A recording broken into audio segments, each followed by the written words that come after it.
Well, it seemed like everything kind of fell into place. Like you say, I've been a Sinatra fan forever. For decades, Willie Nelson carried a secret that ate at him every day. When Kris Kristofferson passed away, Willie couldn't stay quiet anymore. He admitted that Kris wasn't just his friend or bandmate. He was the reason Willie survived his darkest years. But there's something even more devastating. Willie waited until after Kris died to finally say it out loud. In his own words, he hated himself for never telling Kris the truth. What Willie confessed about those desperate nights will break your heart. Some secrets are too heavy to carry alone. Willie Nelson was born on April 29, 1933, in a tiny Texas town called Abbott. Only about 300 people lived there. It was the middle of the Great Depression, the worst economic crisis in American history. 1 out of every 4 people didn't have a job.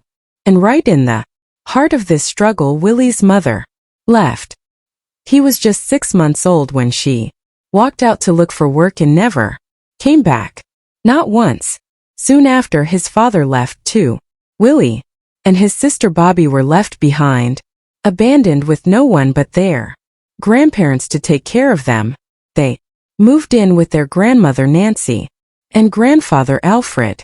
Nancy taught piano. Alfred worked as a blacksmith. The family had almost nothing.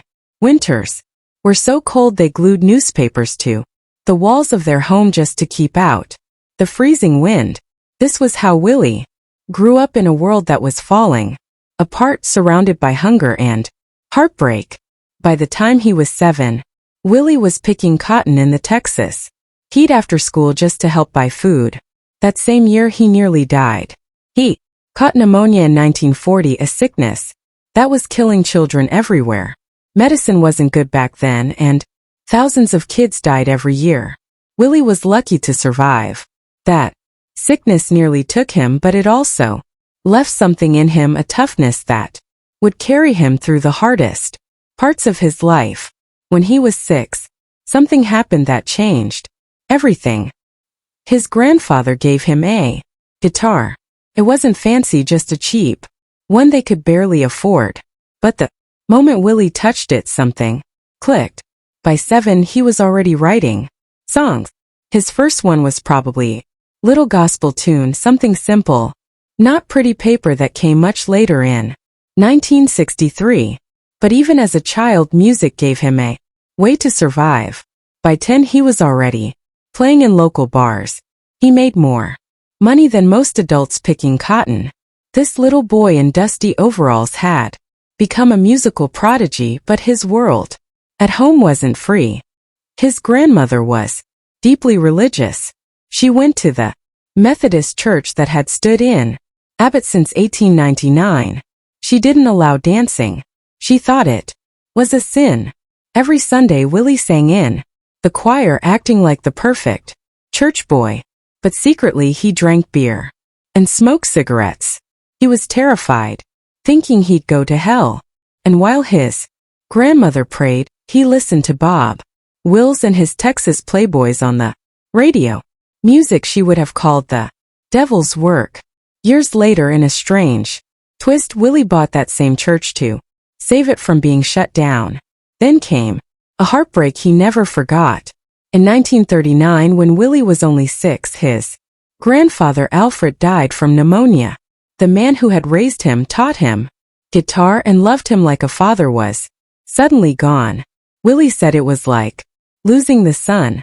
After that, life got even harder. He had to milk cows every morning before school and work long hours just to keep going.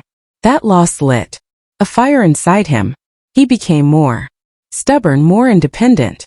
He started living by his own rules. That's where the outlaw spirit began. In 1950, when Willie was 17, he joined the U.S. Air Force right after finishing high school. He wanted to serve his country, but after just 9 months, his back gave out. He got hurt lifting heavy equipment. The injury was so bad they had to discharge him. Just like that, his dream of a military life was over. With no money and no direction he turned back to. Music.